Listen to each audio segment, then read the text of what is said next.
Imagine an object so dense, so massive, that its gravity becomes an inescapable trap. Nothing, not even light, the fastest thing in the universe, can break free from its grasp. This is a black hole. It's not a hole in the traditional sense, not an empty void you could fall through. Instead, it's an incredible amount of matter packed into an impossibly small space. Think of it like this. If you could squish our entire planet Earth down to the size of a tiny marble, you would create a black hole. Its gravitational pull would be so immense that it would warp the very fabric of space-time around it. When a star many times more massive than our own sun runs out of fuel, it can no longer support its own immense weight. The star collapses in on itself in a spectacular explosion we call a supernova. What's left behind is a core so crushed by gravity that it becomes a singularity, a point of infinite density. Supermassive black holes, millions or even billions of times the mass of our sun, sit at the center of nearly every large galaxy, including our own Milky Way. Their gravitational influence helps to herd stars into their orbits and shape the structure of the galaxies they inhabit. Understanding them is not just about satisfying our curiosity, it's about understanding the very framework of the cosmos and how it all came to be. For decades, black holes have been the ultimate cosmic mystery box. They represent the edge of our knowledge, a place where gravity is so strong that it tests the limits of Albert Einstein's theory of general relativity. They are the dark, silent monsters lurking in the cosmic ocean, and we, as intrepid explorers, are just beginning to chart their shores and understand the profound secrets they hold. In the grand story of our quest to understand the universe, some minds shine brighter than the stars they study.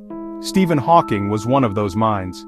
He was a brilliant physicist whose body was confined to a wheelchair, but whose thoughts roamed the entire cosmos, from the instant of the Big Bang to the final, quiet fate of black holes. He didn't just study the known laws of physics, he dared to ask what happens when those laws are pushed to their absolute limits. He wondered what would happen if you combine the two great pillars of modern physics, Einstein's theory of general relativity, the very large like planets and galaxies, and quantum mechanics, the very small, like atoms and particles. At the time, these two theories seemed incompatible, but Hawking brought them together at the edge of a black hole. He made a prediction so startling it turned cosmology on its head. He proposed that black holes are not entirely black. He theorized that due to quantum rules, black holes must slowly leak energy and particles back into space. This phenomenon became known as Hawking radiation. It means black holes can evaporate, shrinking over trillions upon trillions of years until they vanish in a final burst. This was a monumental concept. More simply though, Hawking also made a prediction about the behavior of black holes that was a bit closer to home. This idea, known as the black hole area theorem, stated that the surface area of a black hole's boundary, its event horizon, could never get smaller. This was a fundamental law, as simple and profound as the idea that a dropped glass will shatter, not reassemble itself. So what exactly is this boundary that Hawking was so interested in? It's called the event horizon. It's one of the most fascinating concepts in all of science. It's not a physical surface you could touch like the ground or the wall of a room. It's an invisible mathematical boundary in space. It is the ultimate point of no return. Imagine you are in a boat on a river that is flowing gently at first. You can easily paddle back upstream, but as you float farther along, the current gets stronger and stronger. Eventually you reach a point where the river is flowing faster than you could ever possibly paddle. No matter how hard you try, you can only go one way, downstream. The event horizon is just like that point in the river, but for light. It marks the precise distance from the black hole's central singularity, where the gravitational pull becomes so strong that the escape velocity, the speed needed to break free, is greater than the speed of light. Since nothing in the universe can travel faster than light, anything that crosses the event horizon is trapped forever. From the perspective of an outside observer, it would look like your spaceship slowly freezes in time at the edge, getting redder and dimmer until it fades from view completely. You, however, would cross that boundary without noticing anything special, beginning your final inevitable journey inward. This boundary is what defines the size of a black hole. A more massive black hole has a stronger gravitational pull, so its event horizon is much larger. The event horizon of a black hole with the mass of our sun would have a radius of about 3 kilometers or almost 2 miles. A supermassive black hole like the one at the center of our galaxy has an event horizon that would stretch for millions of kilometers, easily swallowing the orbits of our inner planets, But no matter its size, the rule is the same. Once you cross that line, all paths in space-time lead in only one direction, toward the singularity at the center. For nearly 50 years, Stephen Hawking's area theorem was one of the cornerstones of black hole physics. It was elegant, it made sense, and it was derived from the solid mathematics of Einstein's general relativity. Physicists around the world accepted it as a fundamental truth. However, there's a big difference between a theory that works beautifully on paper and one that has been proven by direct observation. For all those decades, we had no way to actually measure the surface area of a black hole, let alone watch what happens when two of them merge. The theory remained just that, a theory, untested by the ultimate judge, a real-world experiment. The challenge was immense. Black holes are, by their very nature, invisible. They are also incredibly far away, often shrouded by dust and gas. How could we possibly hope to see their event horizons and measure their size?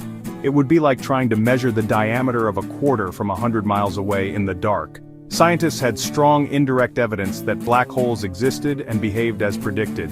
We could see stars whipping around invisible points of immense mass, and we could detect X-rays from matter being heated to incredible temperatures as it spiraled toward an event horizon. But this was all circumstantial evidence. Furthermore, the universe is a place of profound complexity. While Einstein's theory of general relativity provides a magnificent framework for understanding gravity, physicists have long wondered if it is the complete story. Are there other, more subtle forces or properties of spacetime at play, especially in the extreme environment near a black hole? Some wondered if, during the violent, chaotic merger of two black holes, some of the mass energy might be lost in a way that would violate Hawking's simple rule. Perhaps the new combined black hole would settle down with an event horizon that was, in fact, slightly smaller than the sum of the originals. Finding such a violation would have been revolutionary. This slight doubt, this cosmic question mark, is what drives science forward.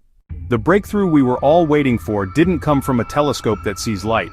It came from an entirely new kind of observatory, one that doesn't see at all but listens. I'm talking about LIGO, the Laser Interferometer Gravitational-wave Observatory. Instead of collecting photons, LIGO detects ripples in the very fabric of space-time itself, gravitational waves. These waves are created by the most cataclysmic events in the cosmos, like the collision of two black holes. For a brief moment, as these two cosmic titans spiral into each other and merge, they send out a powerful tremor across the universe, a wave of gravity that stretches and squeezes everything it passes through. On May 21, 2019, the twin detectors of LIGO Virgo in Italy detected just such a signal. It was a faint chirp, lasting less than a tenth of a second, but it was unambiguous. The signal, catalogued as GW190521, was the gravitational echo of a truly monumental event that happened 7 billion years ago, in a galaxy far, far away. Two massive black holes, one about 85 times the mass of our Sun, the other about 66 times, had been locked in a death spiral. They orbited each other faster and faster, closer and closer, until they finally collided at more than half the speed of light. In that final, violent moment of fusion, they merged to form a single, larger black hole with a mass of about 142 times that of our Sun. Now, you might be doing the math in your head. 85 plus 66 is 151, not 142. Where did the missing mass go? In one of the most powerful events in the universe since the Big Bang, the equivalent of 9 solar masses was converted directly into pure energy, radiated away across the cosmos in the form of gravitational waves. It was this colossal burst of energy that LIGO and Virgo detected here on Earth, a faint whisper from a cosmic shout that had traveled for 7 billion years to reach us. But hidden within the data of that brief chirp was something even more profound. The signal from a gravitational wave event tells a story. With the data from GW190521 in hand, a team of physicists had a unique opportunity. They could finally put Stephen Hawking's 50-year-old area theorem to a direct observational test. The process was painstaking. They had to split the gravitational wave signal into two distinct parts. The first part was the in-spiral, the signal generated as the two original black holes circled each other just before the collision. From the frequency of these waves, the scientists could calculate the mass, and from the amplitude, they could calculate the spin. They did this for each of the two initial black holes, black hole A and black hole B. Using these values, they could then calculate the surface area of their individual event horizons. The second part of the signal was the ring-down, the gravitational wave echo from the brand-new combined black hole as it settled into a stable sphere. Think of it like striking a bell. The initial chaotic clash is the merger, but the pure fading tone that follows is the ring-down. The properties of this tone, its pitch and how quickly it fades, tell you everything you need to know about the bell.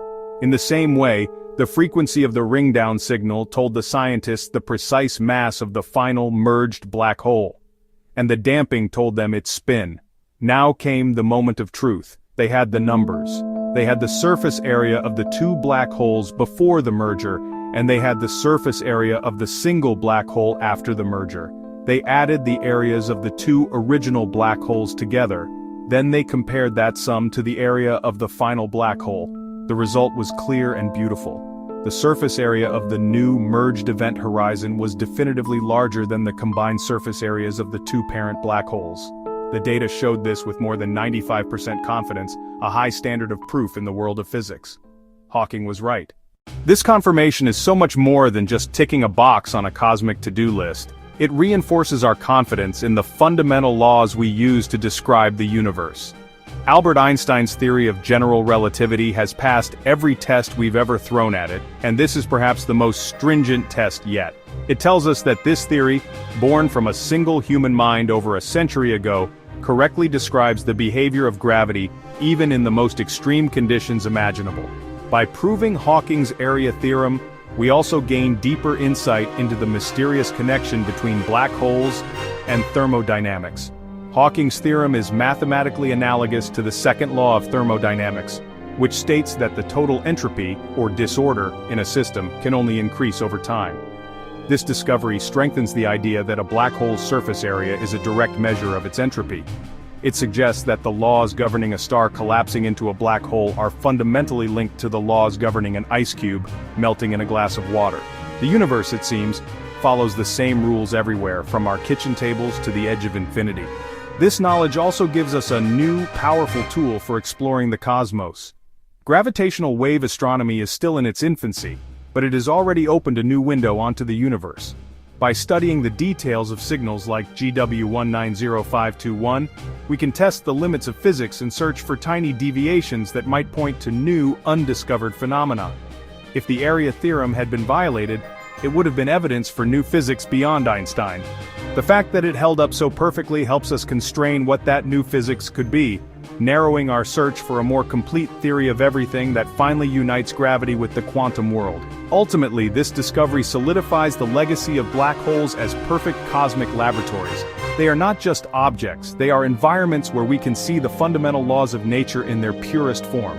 We are no longer just passive observers looking up at the sky, we are active participants listening to the symphony of the cosmos. So, a theory conceived in the mind of a brilliant physicist 50 years ago has been proven true by the collision of two black holes that happened 7 billion years ago. If that doesn't fill you with a sense of wonder, what will? This story is a perfect example of what makes science so exciting. It's a grand, multi-generational adventure. It starts with a bold idea, a what-if question. Then for decades that idea is debated, refined, challenged. Finally, technology catches up and we build incredible machines capable of reaching out across the cosmos to find the answer. It's a testament to the power of human curiosity and our relentless drive to know. This journey of discovery is far from over. In fact, it's just getting started. The LIGO and Virgo observatories are being upgraded to become even more sensitive. New gravitational wave detectors are being built around the world. In the coming years and decades, we won't just be detecting a handful of these events, we will be detecting them every single day. We will build a detailed map of the dark universe, cataloging thousands of black hole mergers, and charting the cosmic web of space-time in a way we've never been able to before. The universe is constantly sending us invitations to explore, to learn more. These invitations are written in the light from distant stars in the radio waves from ancient galaxies, and now, in the gravitational waves from colliding black holes. All we have to do is be curious enough to build the mailboxes to receive them. The cosmos is the ultimate puzzle box, and with every new discovery, we find another piece. So I encourage you to stay curious. Look up at the night sky and remember that it is not just an empty, dark expanse. It is a dynamic, active place filled with wonders we are only just beginning to comprehend. The story of the universe is the greatest story ever told, and we are all lucky enough to be living in a time when we can read its pages directly. The journey has just begun, and the cosmos is waiting. Let's go see what's next.